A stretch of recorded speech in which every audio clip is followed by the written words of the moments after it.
Hey, can you hear me now? Can, can you hear me now? That's crazy. It doesn't usually automatically mute me. Okay. Man, I'm on mute. Am I still on mute? No audio. Am I still? Oh, I'm back. You know what? All right, we're gonna go. We're back. Man, okay. Let me. Okay, so we're going. We're gonna go again. Hey, like I was saying, nobody heard me because apparently I was muted. But like I was saying, the big news that's happening right now is the RIF. The RIF, the RIF has been paused indefinitely. Now, the reason for that is because the judges were looking at the RIF plans and it didn't make logical sense. Like, if you're going to eliminate, by some people's estimation, this would have eliminated up to 800,000 federal workers. That's close to 1 million federal workers. So if you're making a major, drastic change like that, you need to have it in your plan. Like, how does this make sense? How will the American public be served by this action? And it just wasn't there. It was apparent this was not coming from the agency. The only people that have the authorization to do a major rift like this, it stays at the agency level. It's not directed by the president. It doesn't go through, it is not directed by Congress. It is at the agency level. So a lot of people were assuming that it was the Trump administration that was kind of forcing this on the agencies. Now, the Trump administration is saying we didn't do it. We're not mandating anything. All of it is left to the discretion of the agency. And other people are looking at, well, it's OMB. It's OMB, OPM. They're the ones kind of leaning, putting pressure on the agencies to start cutting people. So that's the big point of contention when it comes to the RIF pause. Now it's going to be appealed to the Supreme Court. It'll be appealed, and what happens ultimately, you know, we don't know. We don't know yet. But it is a small victory.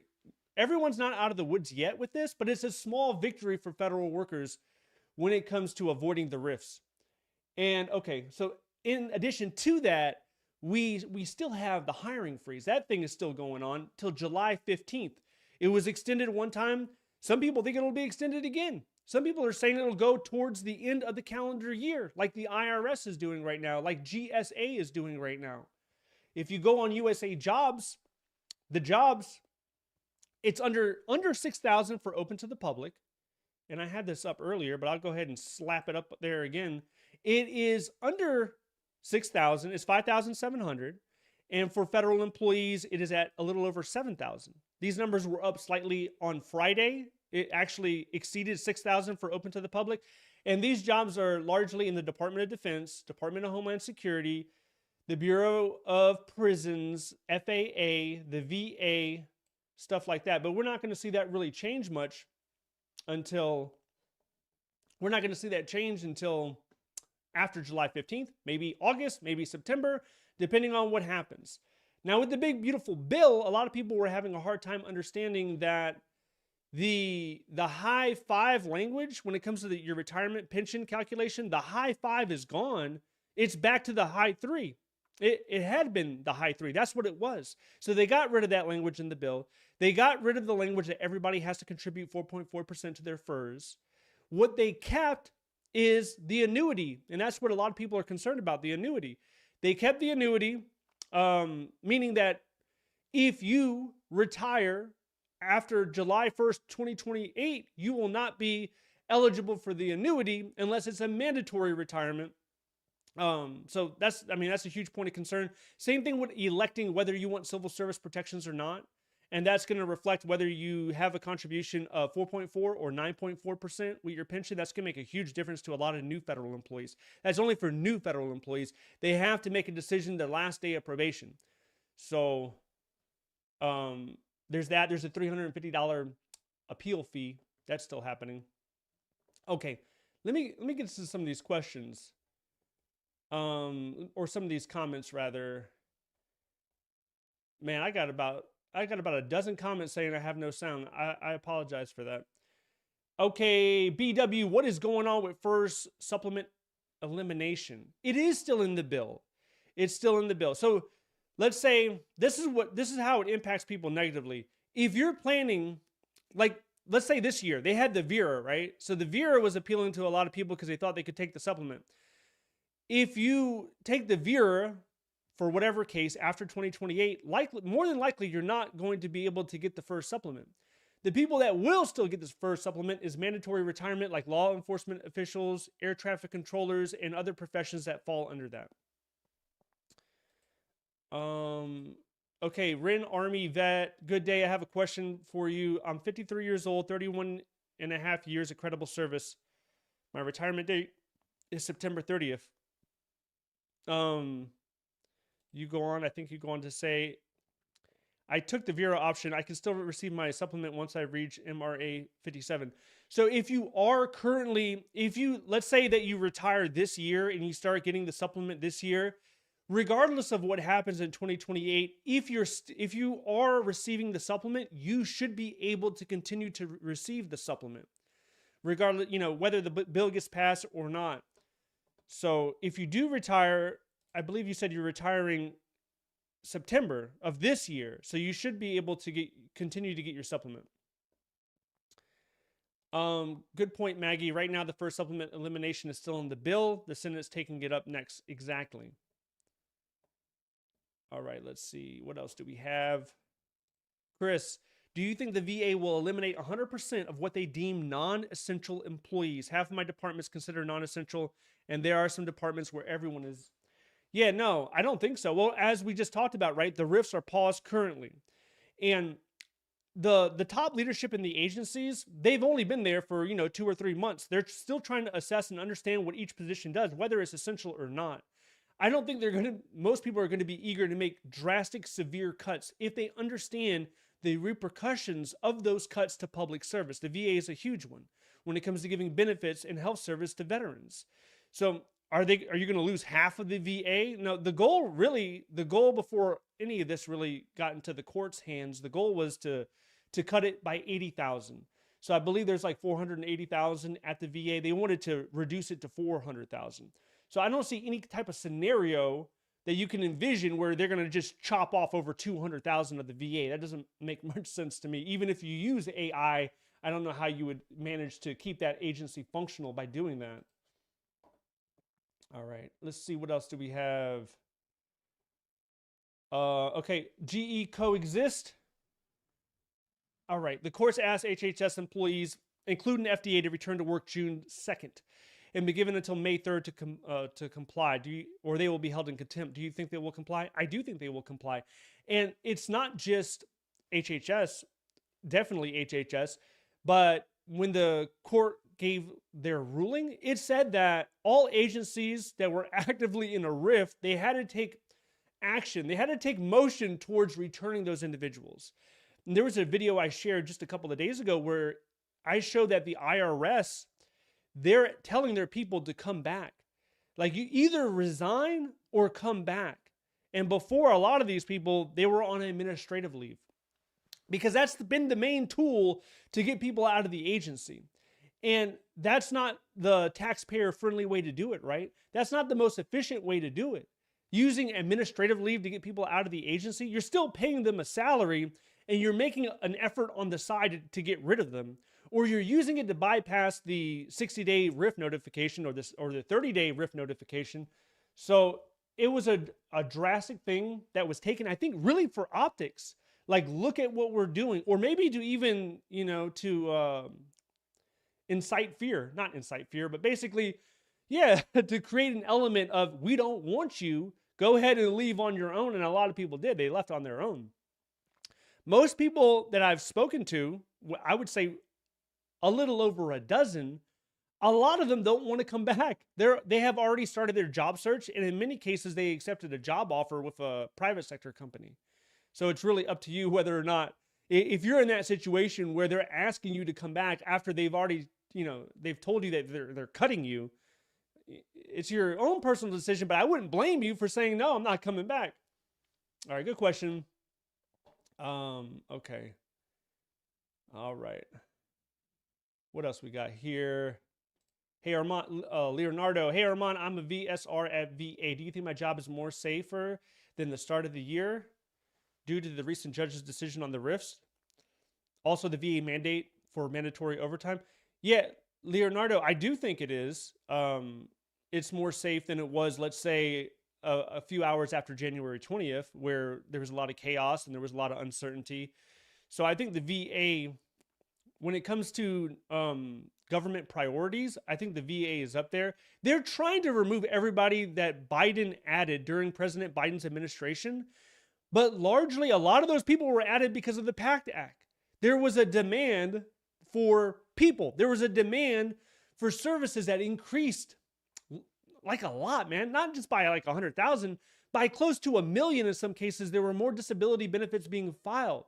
There was more healthcare being sought after because individuals that had chemical exposure, whether it's burn pits or other type of chemicals, doesn't matter.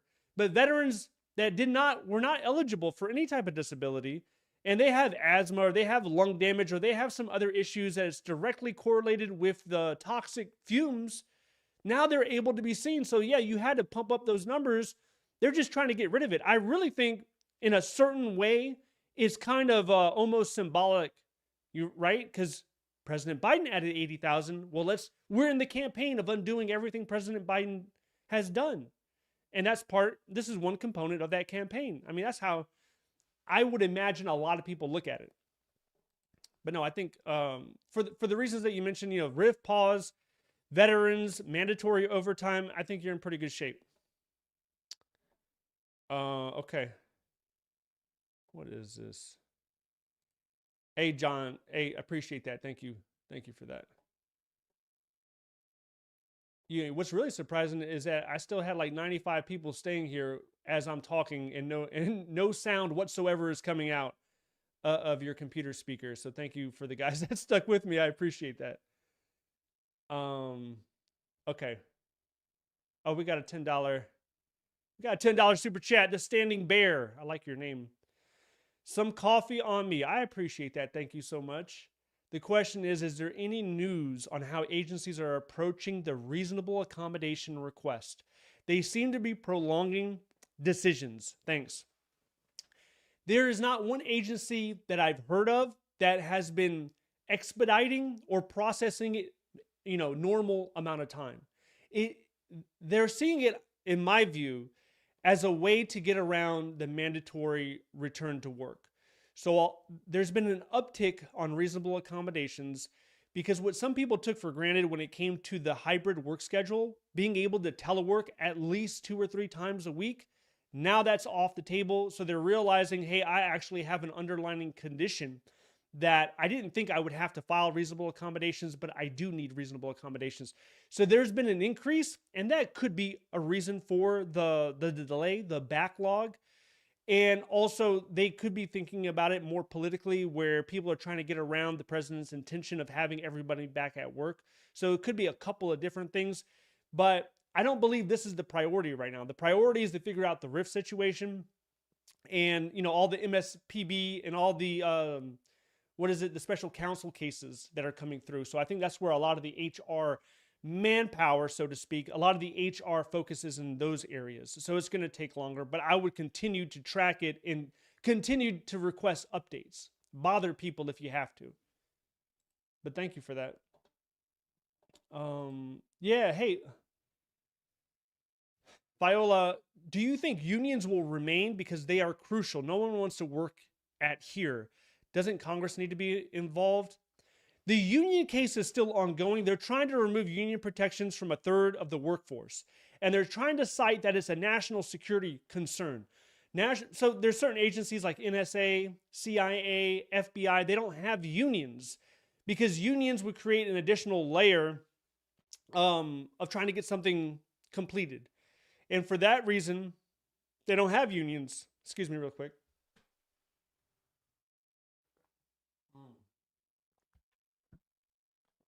Yep, that was. So yeah, what they're saying now is all these agencies that had union collective bargaining agreements, they're all national security related, which is a tough pill to swallow. Because the IRS, they're saying everyone in the IRS is national security related, so you have to keep them. Why is the IRS national security related? The first thing you're thinking about is you're filing your taxes. Like, if you're filing your taxes, how is that going to impact China or Russia? But here's the deal. There's an office in the IRS that's like counter money laundering international something, or not butchering the name, but there's an office in there that checks for money laundering that's related to international crimes. So you can make a case. It's kind of a stretch, but you can make a case like the IRS has a component, there's a function in there that relates to national security. Well, let's just take the whole agency away from collective bargaining agreements. VA. Why is the VA? If you look at the executive order, they include all these agencies that really don't have much to do with national security. So this is an ongoing case. There's going to be a lot of money, a lot of time, resources, a lot of fighting in the courts. Ultimately, I think a good portion of the government will keep the collective bargaining agreements. But to what extent is anyone's guess? It's really speculation, but I do think it is something important, and it is something that's going to remain in some capacity moving into the future. Now, will certain agencies lose it? Because there's a list of like 12, maybe I could bring it up, but there's a list of like 12, 15 different agencies they're trying to strip it from. And with DOD, like for me, if you tell me DOD, national security, that makes sense, especially certain divisions, like this office over here, that office over there. Yeah, but not all of them. Like not the recreational office that deals with the MWR stuff. Obviously, you should probably keep collecting bargaining agreement, with them. That should be fine, right? It's not really directed. It's not really connected to national security. And that's the main pitch that they're trying to make. And they're making it sound like it's a huge deal. Like, this is one of the biggest problems that we have is unions, getting in the way of national security. Interesting stuff. Interesting. All right. Let's see. We got Kat Sutton. SBA is asking people to come back after getting cut. Yeah, they're not alone. A lot of agencies are doing that. And also, a lot of people are reporting that the what did you do last summer? No, what'd you do last week? The 5-bullet email that's going away. I think some people from DOD, some people from I want to say GSA or DOI, some of those people are saying that was their last time was this past week. So that's something else that's in development. Okay, so straight Rav age. I'm on DRP. Found a great job. Who do I contact to resign immediately? You can contact HR. Listen, here's the deal with that. If it's a private sector job, you don't need to contact anybody. You can work concurrently. You can receive your federal government paycheck and you can work in the private sector, and essentially you're getting 2 paychecks until September 30th. You can do that. Now, contact HR, I'm thinking you're saying that because you received a contracting job and there might be a confliction. Maybe you work at Department of Defense and you got a contracting job. You want to make sure there's no conflict of interest. So you can do that. Obviously, you're going to reach out to HR. Another thing is maybe you found another federal government job. So if you found another federal government job, which you can do, you're not going to be receiving both paychecks. You're going to be receiving the paycheck of the new job that you're going into. As soon as you in process, as soon as you onboard, they're going to realize that you're getting a paycheck from another agency, and that's going to go away. But I would tell them. So it's one of those 3 categories. If it's private sector, don't do anything. Collect 2 paychecks.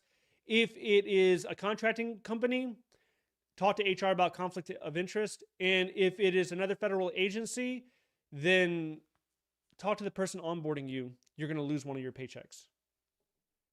And here's another thing real quick. When it comes to people wanting to resign, if you are impacted in the future by a RIF, let's say hypothetically, then do not resign.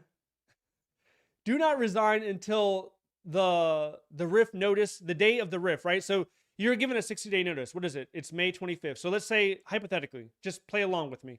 If it is July, okay, so your RIF notice is today, and you're going to be effectively terminated on July 25th. Do not resign until July 25th because you will put your severance in jeopardy. So make sure you make it to the RIF notification, or make sure you make it to the RIF date, the termination date. Otherwise, if you're like, well, forget this, I'm going to resign, I got another job anyway, you're going to lose your severance if you're eligible for a severance. So something to keep in mind. Okay, let me jump.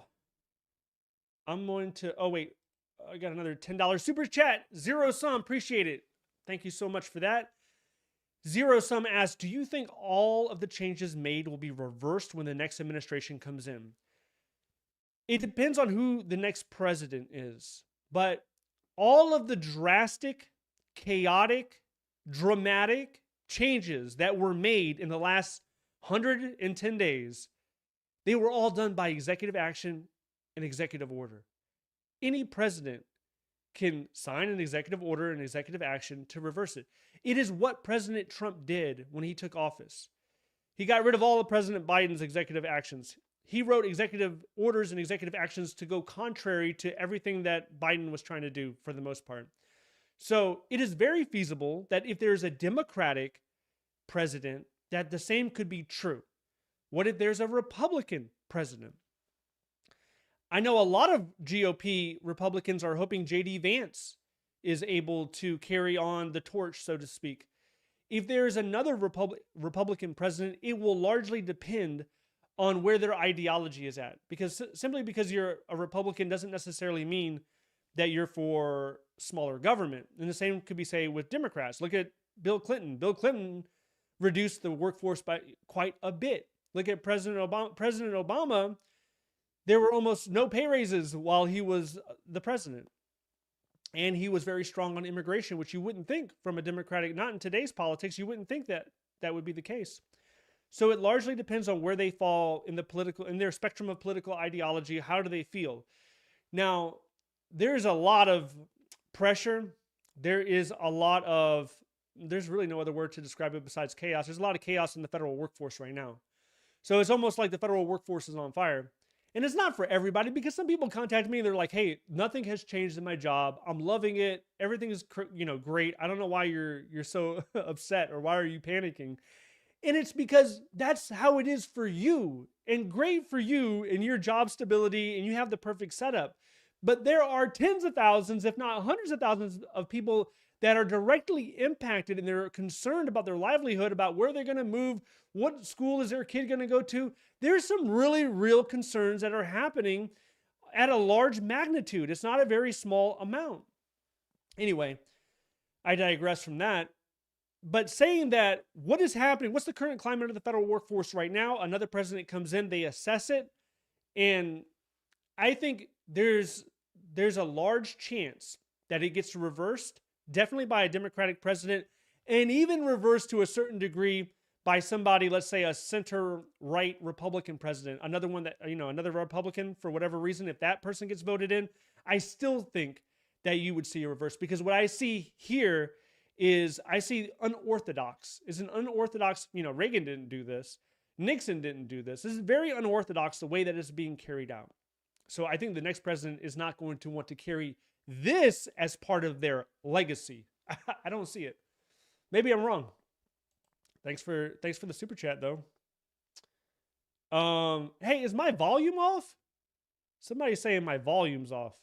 And I never know. Is it just one guy who can't hear me because his speakers are not up? Or is it something going on here? I can bump up the volume. You want me to bump up the volume? I can go in there and I can raise the microphone volume. So let me know real quick. Oh, I got another super chat. $20 super chat. Okay, great. Romaine Black, $20. Thank you. He asked, can you explain veteran preference and the challenges for a lot of current veteran employees? I believe this law is outdated and vague at best. Yeah, I can do that for you. Okay. It is your volume. So some people are saying it's my volume. Hey, give me some more comments about the volume, because I'm not like at 50-50 right now. Half of them say it's good, half of them it's not. Mitch says I'm good, and I'm inclined to believe Mitch. But if it's not good, let me know. Maggie says it's good too. Okay, explain veteran preference. Let's take it back and just look at the federal workforce. The federal workforce right now is made up of 30% veterans. 70% of the federal workforce, they've never served in the military. They're not eligible for veterans preference at all. So it's 30% that have veteran preference. When you're talking about veteran preference, you're talking about a few different things. So the first thing is, let's say there's VEOA, and that allows a veteran to apply as if they're a current federal employee. Let me just bring this up. Okay, so let me zoom it up for you really quick. If you look at this, if you're a regular US citizen, if you're just a normal Joe or a normal Sue, this is you right here. You can only compete to open to the public. That means there's only potentially 5,747 jobs that you can apply to. If you're a federal employee currently, you can apply to 7,000, a little over 7,000. So that's a difference of 1,300. If you are a veteran and you're eligible for VEOA, meaning you have an honorable discharge, you have to have 3 years of active duty service, because if you're National Guard, you don't have enough time. If you're reserve, it doesn't count. So you have to have 3 years of active duty service. If you're a veteran, you can apply for the vast majority of these federal jobs. So that's one way that veterans have more opportunities when they're applying for government jobs. That's one. Now, number two, let's say you have a point preference, +5, +10. So let's say you're disabled, or you have a campaign badge, or you serve during certain time periods. That gives you additional points towards your application. So the applications are typically scored. So let's say you're a regular American citizen, you're not a veteran, and you scored 100 out of 100 points. The veteran had 80 points, but they had +10, so now they have 90 points. They still don't reach 100, so they're not within consideration. But if they reach 100, let's say you have 90 points and they had 90, but they're a +10 veteran, now they have 100. So now they're floating to the top. That's what they mean. Regardless of your points, you hear +5, +10, +0, it doesn't matter the points. If you're not highly qualified, you should not be considered, period. Having points does not take you from not qualified to qualified. So you have to demonstrate that you have the specialized experience to be highly, or not highly qualified, let's say best qualified. If you have in your resume and the way that you're answering questions and the assessments that you're taking, if it clearly, without a shadow of a doubt, puts you in the category of best qualified, now we're talking. Now you can be considered with everybody else. And these points can really make the difference on whether you're getting referred or not. Now, once you're referred, the hiring manager is going to have their own critique on who they want to pick. Now, yeah, top on their list, if there's somebody with veteran preference, they're probably gonna choose to interview them. But if you're interviewing, let's say 10 people, and let's say 3 of them are veterans, a lot of hiring managers are not going to give you a preference at that point when it comes to the interview. It's how you're doing in the interview. If a veteran comes in there and they're not able to clearly articulate why they are the best fit for that position, and then you have open to the public regular civilian person come in there and they knock it out of the park.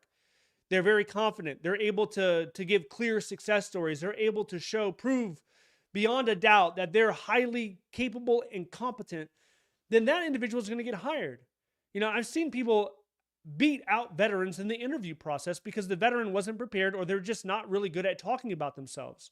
And if you're not good at talking about yourself, if you're not good in front of a panel of people, then that just means you have to rehearse more. You have to practice more. The more that you practice, the more competent you appear. When you know something without a shadow of a doubt, if you know it, you appear more confident. And it just makes you sound better. The more experience you have in talking in front of a group of people, the better that you're going to sound, and the more confident it's going to radiate. All of that stuff. So going off on a tangent on that, but that's the +5, +10. Then there's VRA. VRA is a hiring authority non-competitively that you can use to go up to GS-11 as a veteran. So the job might not even be posted.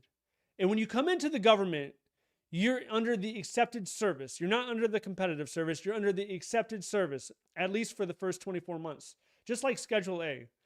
So you have VRA that goes up to GS-11, and then you have 30% disability, which is another non-competitive hiring authority that can have you placed in a position without it being posted. Also is under the accepted service.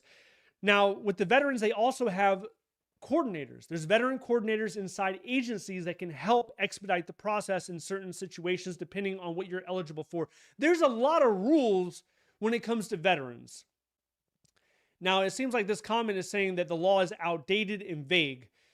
The thing is vague because it's ambiguous. You have to look and research every authority and then understand and compare it with what you have going on your DD-214. You have to upload the right supporting documentations. It's like a little puzzle, right? You want to have the SF-15 if you're disabled. You want to have the DD-214, the right copy that shows the nature of discharge.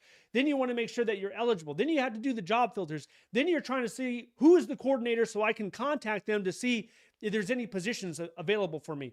So it's ambiguous. And can they simplify it? Yeah, maybe a law can simplify it so it's like 1 or 2 categories and it's a little bit clearer on how a person can leverage and use it. Maybe. Now, when you say the law is outdated, Romaine, is this because you don't think veterans should get preference? Or do you think this should change in the benefit of a veteran or to the benefit of the general public? I don't understand. To say it's outdated, yeah, it's been many years since it has existed. So it could use a revision. It could use somebody looking at it, definitely. But that's where it is now. So really, the best bet for a veteran is just talk to another veteran that's a federal employee. If you're a vet right now and you're trying to get into the government, well, it's a rough time being 2025, but it's still possible. I would look for another veteran that's in the federal government right now and talk to them to find out, like, what am I eligible? Or you can talk to me too. You can ask me. I'll take a look at your stuff and we can figure it out. All right, appreciate that. All right. What did I miss? Is my volume? Volume's great. Okay, volume's good. All right, so volume's great. What do we got? Nachos, veteran preference. There's no way to get hired. I've been sitting on a tentative job offer since January. No way to onboard.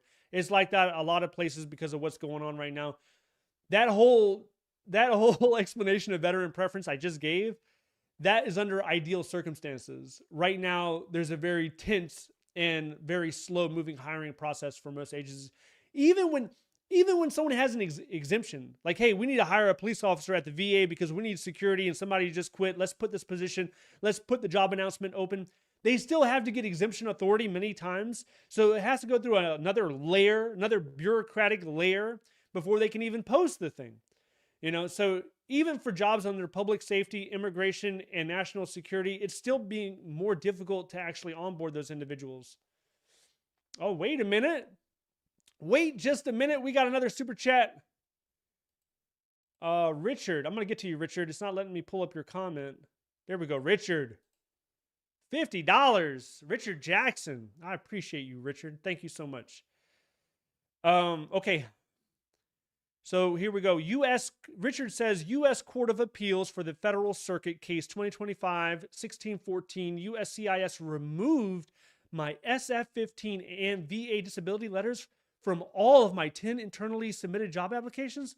What in the world? I am a 10-point preference vet. The AJ and MSPB ignored that part of the argument. Man, okay. What you're saying, what you're describing should have never happened. They're removing that. So you're applying on usajobs.gov. You're putting your support and documentation. You have your SF-15. You have your VA disability letter that shows the amount. And you're saying they didn't even consider it? When you say they removed it, it makes me think they didn't even consider it when they're evaluating candidates. First thing I would ask in this situation is, how did you find that out? Did someone in HR tell you that they pulled it? Because you need to get their statement. And then if your MSPB case didn't go through, I would even look at the Office of Special Counsel, or I would reach out to your congressional representative. I would continue to make noise because this seems like a gross injustice and it shouldn't have happened. And most of the times when agencies do shady stuff, like they don't evaluate the candidates the appropriate way, it's either due to negligence or it's due to, I would just say, lack of competence, right? Negligence is they didn't mean to do it. Lack of competence, well, let's just say that's negligence as well. It could have been intentional. And I hate to say that because most of the time I think HR specialists are trying to do the right thing. But if it was intentional, I'm really curious on how they were able to identify that. And if you don't mind, shoot me an email. Shoot me an email if you feel comfortable And I'd like to get more details on that. But hey, I appreciate it, Richard. Thank you so much. Okay. What Mace, what's the latest with the hiring freeze as you know? I know what you know, and we all know July 15th. That's the date we're given. IRS can't hire for the rest of the year. GSA can't hire for the rest of the year. Some agencies are hiring right now. But for the most part, July 15th is what we know right now. Excuse me.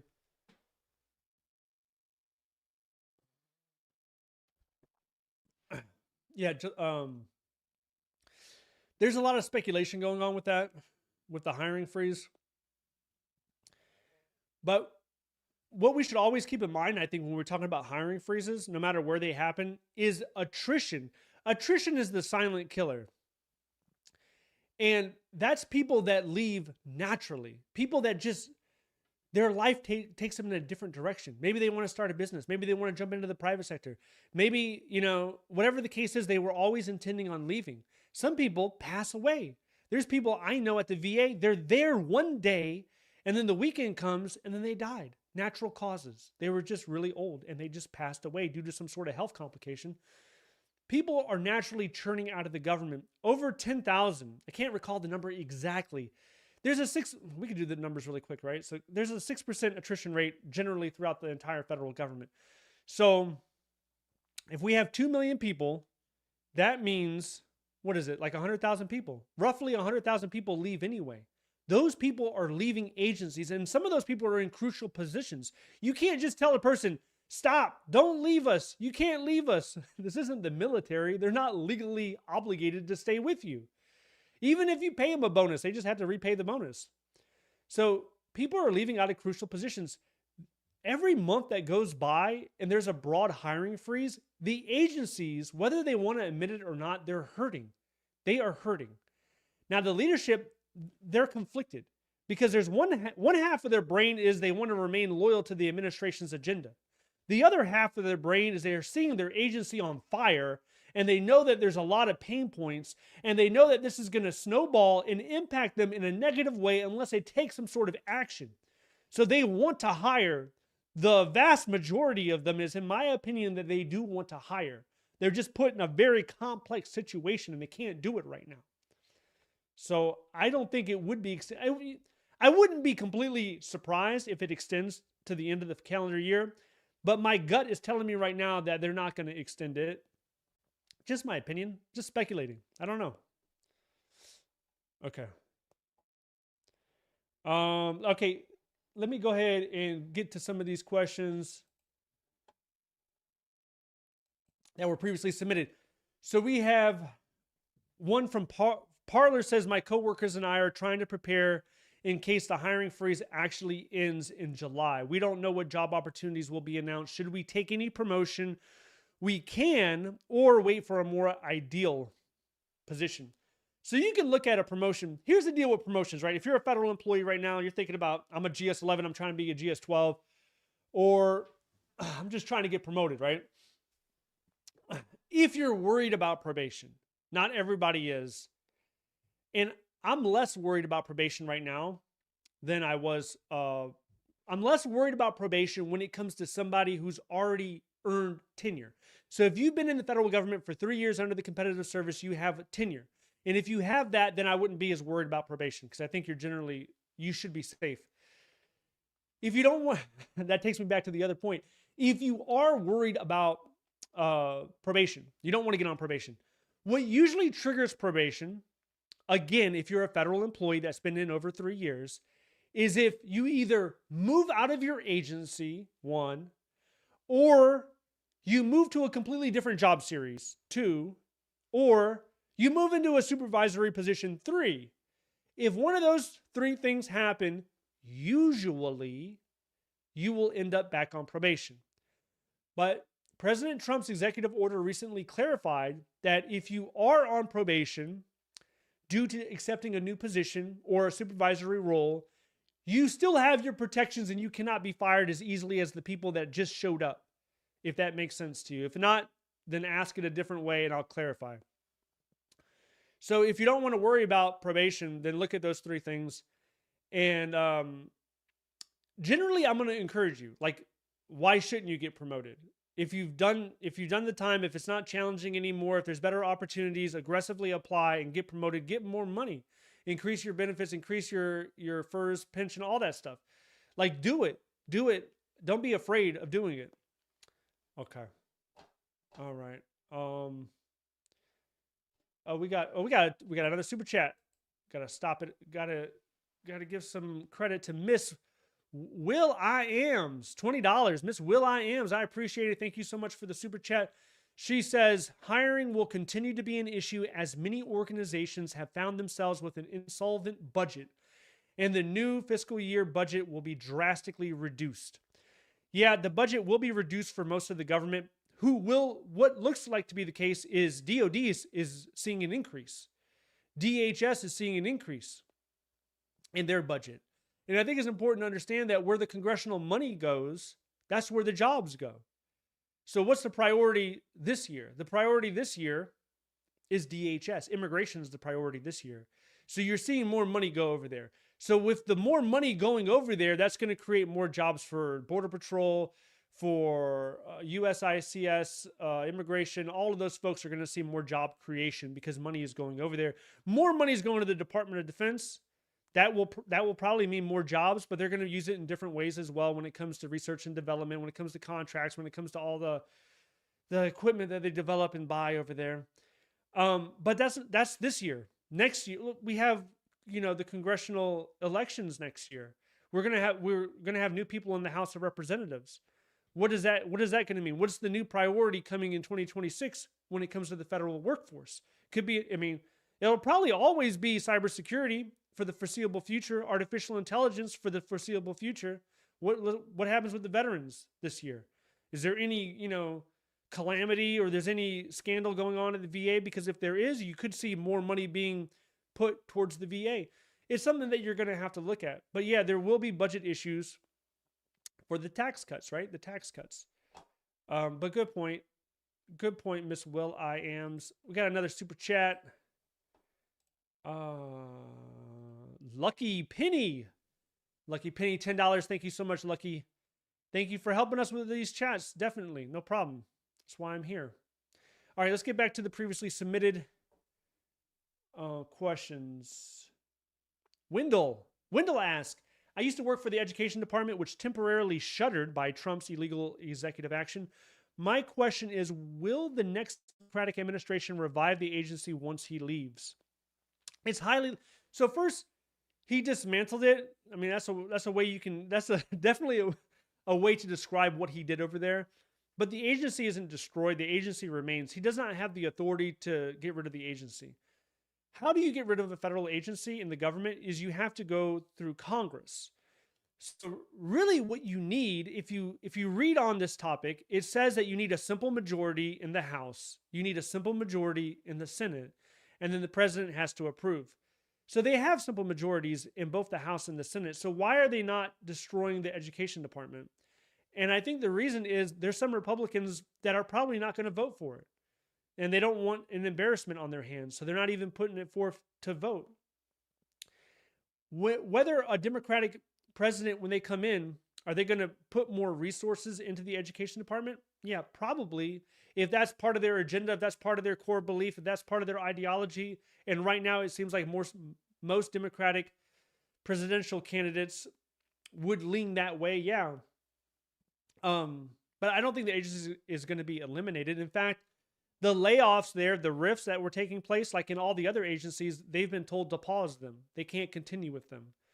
So, and that leads me to another point, really. If you look at the federal workforce, like 30% of people are eligible to retire. So what is that? 60,000 people, right? Is that 60,000? Let me do the math really quick. 10%, no, actually 600,000. 600,000 people are eligible to retire right now in the federal workforce. So those people are going to be making a big decision this year, whether they want to or not. A lot of the probationary folks that were fired or they were reinstated, refired, all that noise, and they're firing probationary people again. They made it easier to do that. A lot of those happen to be younger folk. So you have 600,000 older people that are retiring. You have 200,000 people are on probation roughly. So let's just say there's like close to 1 million people that are leaving the government, that will be leaving. On a normal year, it's 100,000. Times that by 10. It's like 1 million people if you think about it.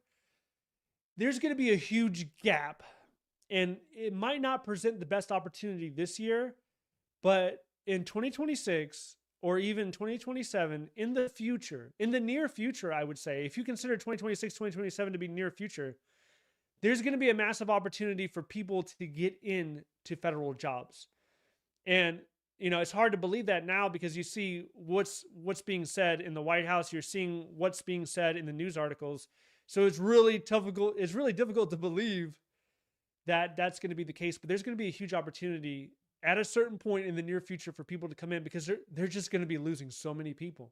If you do the math, the federal workforce is going to be losing so many people. It's crazy. And this is a great time to mention, hey, if you want to stay updated on the federal workforce or on government jobs, virtual hiring events, make sure you sign up to the free newsletter down below. I don't even think I linked it yet. I'm going to link it after this. There's a link. If you go to the description of this video, click the link. It's a free newsletter. Click that link, sign up, and I email it out every Thursday. Give me a second.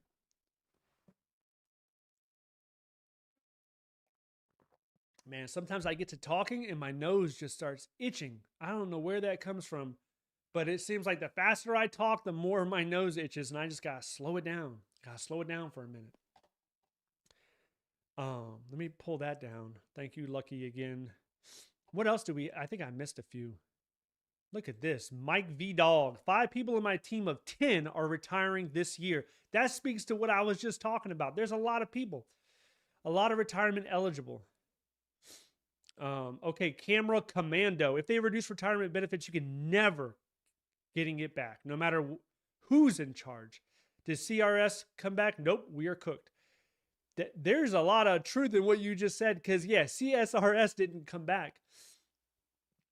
Since I've been alive, there's been a huge push to reduce pensions. It's even happened in the military. You would think the military would be safe, right? Army, Navy, Coast Guard, Marines, Air Force. You wouldn't touch their benefits, but there was an action taken not too long ago while I was in the military that reduced the guaranteed pension annuity, and they supplemented it with the stock market or with the 401k or TSP. They supplemented it. So it's never going to go back. The way the pensions work, they're whittling it away year by year, not year by year, but let's say decade by decade. Decade by decade, they're whittling that thing away. And there is no plausible scenario where they go back and they're like, let's restore it. Let's give everyone CSRS. Mathematically, that's never going to happen. There's no political appetite for that. So yeah, as they reduce it, they're making it less and less desirable. They're trying to replicate it as close as they can to the private sector.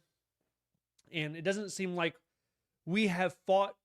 When I say we, it doesn't seem like pro-federal workforce individuals on the political side, they have really fought to regain any of that. They're just happy with the cuts. It turns into the status quo, and they're just happy with it. Or they're content enough where they're not going to fight. KB21, there are RIF plans, but all RIFs have been paused. So we're going to wait until the Supreme Court weighs in on this issue before they're either completely 100% overturned and no one has to worry about it, or if they allow it to go through. And the way, logically looking at it, you would think like, okay, every agency, let's see your RIF plan. If it makes sense, if you can really reduce it because they're duplicative or whatever the issue is, like let's just say Department of Labor. Okay, 5% workforce cuts in these areas, that makes sense. Go ahead and enact them. Do it. It should really be by agency, but they made it so hard because you have some agencies that want to get rid of like close to 100,000 people. And then if it doesn't make logical sense in their plan, then why in the world would a court let them enact a plan that makes no logical sense? And it negatively impacts the public. Why would you do that? So it seems like something that's going to take a large amount of time, not quickly overturned, not a quick decision. like a multi-month decision, like 3, 4, 5, 6 months potentially. So that's going to be the status paused. RIFs are paused. Okay. What else we got? Catherine Jackson. Say more about resigning while on administrative leave. If we receive an offer of employment while on administrative leave, can we start that job and not resign, or must we resign effectively on the first day of new employment? Okay, Catherine, I went over 3 scenarios, right? The 3 scenarios are, if you start a job, you're on administrative leave. I'm not sure why you're on administrative leave. Are you on administrative leave because of the deferred resignation program? If you're on administrative leave for the deferred resignation program, you can apply and start working a job in the private sector. You don't have to notify anybody if that's the case. And what will essentially happen is you would receive 2 paychecks every pay period, one from your private sector job, one from your federal government job.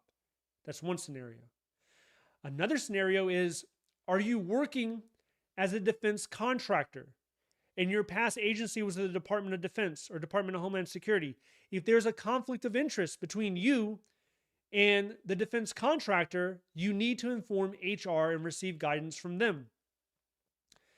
If you are getting a new job in another federal agency as a civil service employee in the federal government, then the HRs are going to communicate with one another, and you will lose the paycheck of your losing agency, and you will start getting paid as normal from your gaining agency.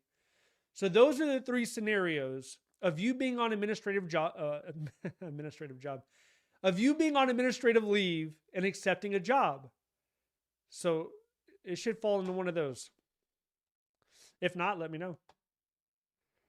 Okay. What else we got?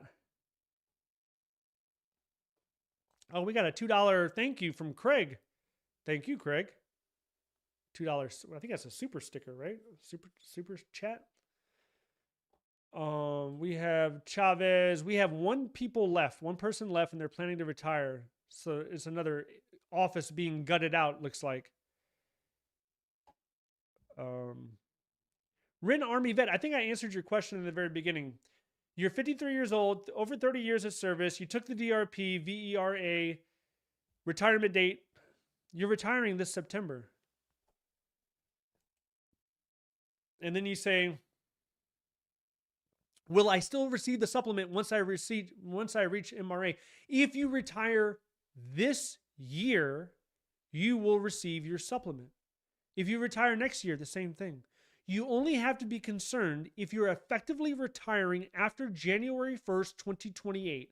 That's when you're concerned, because you probably will not get your supplement, because VERA is voluntary. Only mandatory retirements will get their first supplement after January 1st, 2028. Keep in mind, this hasn't been voted on in the Senate. This is a proposal. The House approved it. Now we're at the Senate. It has to pass the Senate. The president has to sign it, and then it will be effective. January 1st, 2028. The crazy thing about the big, beautiful bill, this is a big deal. The supplement is a huge deal. It's going to really make it so people can't retire early. But the second thing is paying close to 10% on FERS. That's nuts to me, because it used to be less than 1%. It was 0.8. Then it went up to 4.4, right? It didn't go straight up to 4.4. It went to another number before that. I can't recall the exact number. But now it's at 4.4. So you are more than doubling it. And if you're like a GS6, GS7, GS9, that's really going to eat away at your paycheck. Your paycheck is going to be tiny. Because what you want to do is you want to contribute to your thrift savings plan so that you can actually build some wealth. You want to do that. So let's say 5% of your paycheck goes there. And now we're talking about 10% goes to FERS if you want civil service protections. I don't think most people are going to elect civil service protections if they have to give up that much. So you got 10% there, 5% there, that's 15%. We're not even talking about taxes. Taxes, 30% federal. I don't know what state you live in, 5%. You're talking about over 50% of your paycheck gone. what is it? 15. Let's just do some quick math. What is that? 45, 55. You could be, in some states, you could be looking at 60% of your paycheck gone if you want to be a federal worker. Even as a GS6, GS7, man, that's going to be tough to make it, to stretch it. You know, that's a really rough one for the new folks, for the next generation of federal workers. That's a tough one, man. Yeah, I don't like that at all. What is this? What else do we have? We have ping coming through this morning. Should we continue sending the weekly 5-bullet accomplishment email to OPM? That's a question for your immediate supervisor. I don't want to give you guidance, and then your supervisor's like, what are you doing? And you're like, well, Armand told me. I was in his live stream last Sunday. He told me not to send it. I'm good. That's not how it works. Talk to your supervisor, talk to your HR, find out what your agency requirement is. I'm just here to tell you, most agencies, they're not doing it any longer. Last week was the last week for a lot of agencies, and they're not sending it up. I'm not telling you not to do it. Just talk to your supervisor. But it's likely that you will not have to do it. Okay? All right. What else? Okay.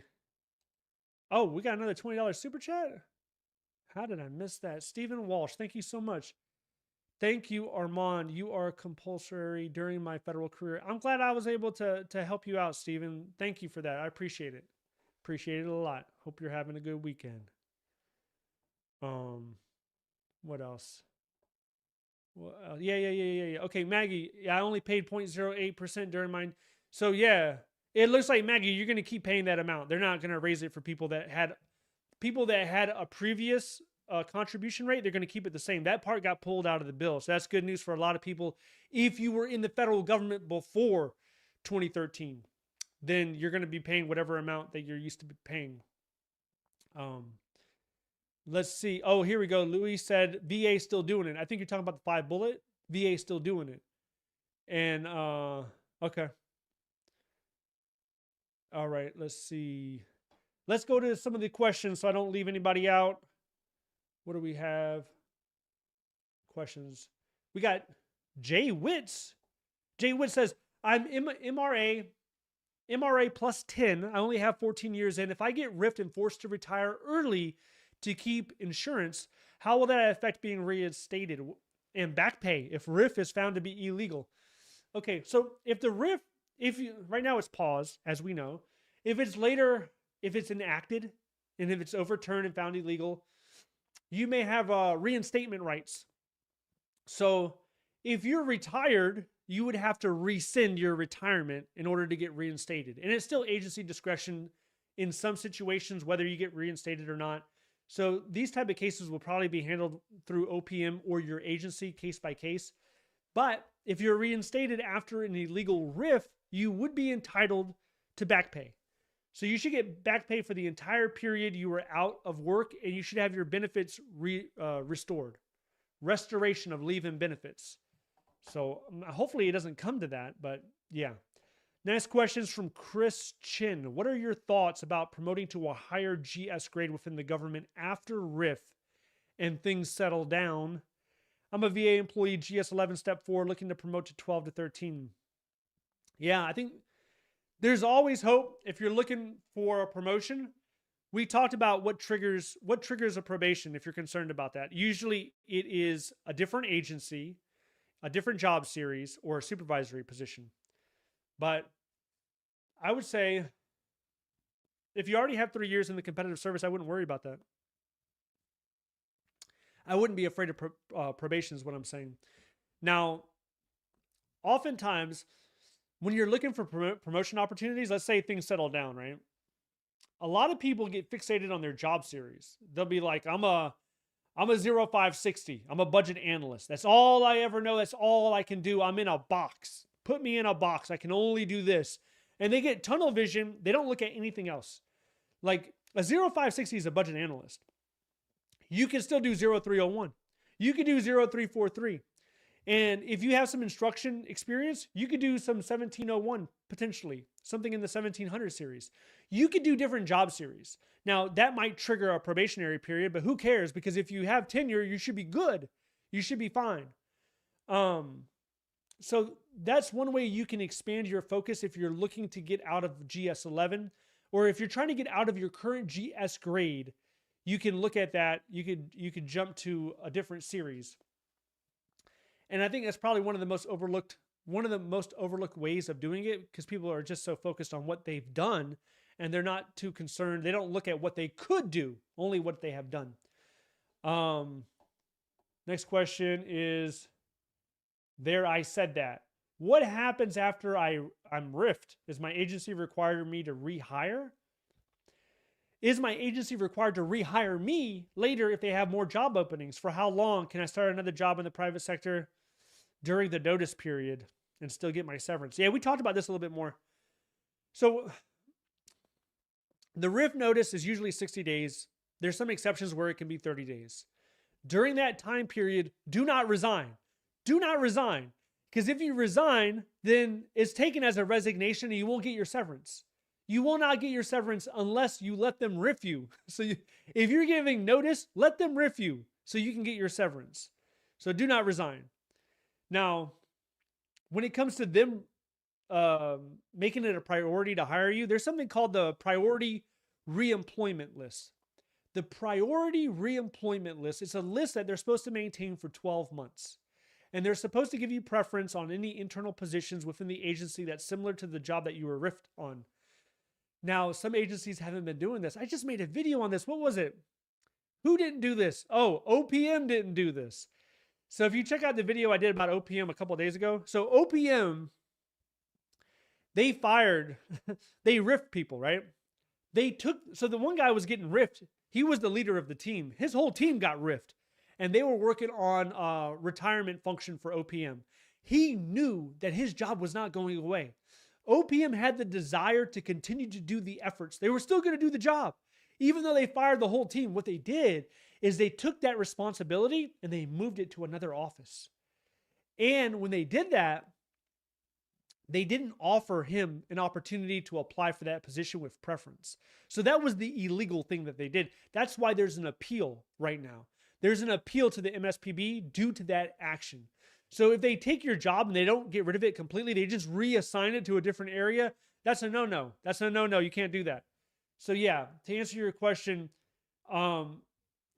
you would be for 12 months under a priority reemployment list within your agency. Supposed to. Like I just talked about, not every agency was doing it the right way. But yeah, the main thing I want to just stress to you, who is this? There I said it. The person there I said it. Do not resign if you have a RIF notice. Do not do it. Okay. And, oh, here we go. $2, Richard. Richard Jackson, I emailed you, Armand. Government must respond by June 9th. Okay. Hey, once I finish this, I'm going to grab me a bite to eat, and I'll check out your email. I'll try to give you a response on that. There's also a concern, like, people are saying artificial intelligence is taking over more administrative responsibilities. And I made a couple of videos that show you that agencies are using AI in different capacities. SSA, there's like this huge outcry. There's this huge, like, what would you call it? Like a battle cry. Like, we need to adopt AI now more than ever. And the reason that they're taking this approach, the commissioner is like thumping on his chest saying AI is the way. It's because their agency's at a historic low. Over the last 5 decades, for 50 years, the SSA has never been this low, and their workload has never been this high. They have crazy workload. They don't have enough people. People are stressed out. So he has to lean more into AI. And they are. SSA is leaning into it. GSA is leaning into it. IRS is leaning into it. The VA is leaning into it. Everyone's leaning more into AI. And I think at first it's going to be like a collaboration with the federal worker in most situations. So if you're a federal worker right now, I would start getting more familiar with AI. I would get more familiar with the prompts. I would get more familiar with the different AI that's available right now for free. You go to ChatGPT. You can go to a lot of different ones. Excuse me.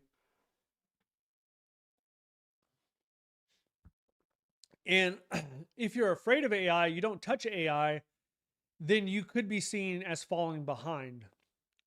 And I think it's the way of the future. You have to get on it. You have to do it. Even like if you like to read news, I like to read news in the morning, wake up, roll out of bed, get some cup of coffee, read some news, right? If you like to read the news and you see that there's this long article, it's like a 3-4 page article, you can copy the text into AI. You can say, summarize this for me. And if you don't like to read big words, you can say, summarize this for me at a 5th grade level. And it'll just take away some of the key bullet points. But also learn how to challenge AI, because AI needs to be challenged. It'll give you some garbage. And you have to ask it, like, is that true? Show me, give me a link to validate what you're saying, to show me proof. What are your references? And AI, as it is right now, it'll admit when it's wrong. Like, hey, I'm sorry, I was wrong. Because sometimes it makes wild assumptions and it'll just give you nonsense. But I think if everyone gets more familiarized with it, then it's not going to be such a shock when it's forced upon you at your job. While you're doing your work, it won't come as such a shock if you're not doing it. A lot of people don't even do it. Another great opportunity to use it is on your resume. I was reviewing a lot more resumes last year, but when I was reviewing the resume, I'm like, man, this is just it's written so horribly. I would talk to people. I said, did you consider using AI? Because by adding that, at least you would take it up a level, because where it's at right now is not good at all. So you can use it there. You could use it, when you're sending emails and stuff like that. All right, let's look at some of the comments, and then I'll jump back to the previously submitted questions. All right, okay. Armand, here we go. Mo Armand, what does it mean to be at will? And when will they decide on the bill that severely compromises federal government benefits? All right, first question is, what does it mean to be at will? At will means they can fire you at will, at their will, for whatever reason. They don't have to give a reason, and it's in their best interest not to give a reason. It can be something ridiculous. It could just be, they just don't like you, your personality. You're not a good fit. You're not a good cultural fit. That means they don't like your personality. They can fire you. They're not going to tell you it's because of your personality. They don't want any lawsuits, but they'll just say, no reason. We just don't want you. They'll use some canned language like, for efficiency purposes, we don't need your position any longer. Thank you for your service. So that's at will. That means, like right now, usually it is performance or it's conduct. So that's a legitimate reason, right? You're not performing. They put you on a performance improvement plan. You don't show any progress. Then they get rid of you after a period of time. Or your conduct. You're showing up to work drunk. Your conduct is not professional, so they get rid of you. Now they've added that you're not being efficient. Okay. At will means they don't have to say it. It doesn't matter at all what the reason is. Now, this is what the private sector is under. And when you complain about having this type of protection, the private sector doesn't care. They'll roll their eyes and they'll scoff at you and they'll be like, welcome to the real world, buddy. That's what they'll say to you. Because to them, they've been dealing with this all their life. So they have no pity. They have no empathy towards a federal civil service employee. The reason why a civil service employee cannot be fired like a private sector is because we don't work for a profit. And we work to serve the American public. So that's where federal workers is different. They have those protections so a political figure can't come in and do what they're doing now and just sweep everyone like they're trash. So that's why they exist to begin with, to prevent against political measures. Okay, first question answered. Second question, when will they decide? The target date is they want to have it signed and approved by July 4th, by the nation's birthday. They want to have it signed. That's the goal. Now, it could fall after that. Doesn't really matter. It could be the end of July. It could be the beginning of August, but the target date is July 4th. Let's see what the Senate does. And I think we should all be paying attention to see what's coming out of the Senate. But if you haven't read the big, beautiful bill, you can read it. Anybody can read it. Here, I'm going to show you how I look at it. What you do is just go to Congress, go to congress.gov, and you can just type in one big, beautiful bill. I don't know if you can see that. You could just type it in. Oh, whoa, way too big. Okay, yeah. So it's HR 1, one big beautiful bill act. And then if you go down here, you can get a summary of it, which is easier to read, or you can get the full text. And this is the full text. And if you're interested in something like the high 3, or I don't know, you can put a keyword in there like furs, because this thing is humongous. And then you can go through here and you can see it says elimination of FERS annuity supplement. So that's section 9002 or 90,002. Then you got high five average for calculating pension. So you can go through there and look at the areas that interest you throughout this whole thing. I would encourage you to look at it. Look at the bill, see what's being proposed. This might change. They could change some language in it. Maybe the Senate doesn't agree to it. Maybe they have to change. But yeah, look at it if you have some time so you know what's going on. The last video I did on this, I got the information straight from here, because if you get it from a news source, sometimes most of the time it's fine from a news source. It's just not comprehensive. So it doesn't give you all the details that you want. Okay. So that's the big, beautiful bill. And the answer to you is July 4th, tentatively. Okay. What else do we have here? We have, okay, I already did that one. We have C-Sync 9 is also saying Department of Commerce is still doing the 5 bullets. So every agency is doing their own thing with that, as we've seen. Lewis is saying, I've been stuck as a GS-13 since 2015. So for a decade, you've been a GS-13. So the first thing I would wonder in that situation is, what is your location? Are you willing to move? What is your job series? How many times have you been applying? I would ask all of that. Because if you're willing to move, I'm not going to talk about 2025, but in a normal year, if you're willing to move and you're at 13 right now, you've been at 13 for a decade, you need to be, if you want to progress, then you need to be a GS-14. You know, if you're happy where you're at, then that's fine. What else? Do we have any more? Yep. Mike Dog says return to office is a disaster. I would concur largely with that. Yeah. What is this? Steve Walsh. I was at 1301, took the DRP 2.0 in my agency. Interesting point is my probationary period on administrative leave in September 30th, which I found interesting. I think you asked me the question about retiring. Steve, hi, Armando. Took DRP 1. Is it possible that I can be rehired during my admin? Steve, yes. I know several people that took the deferred resignation program and they applied at another agency and they're working at that agency right now. So you can.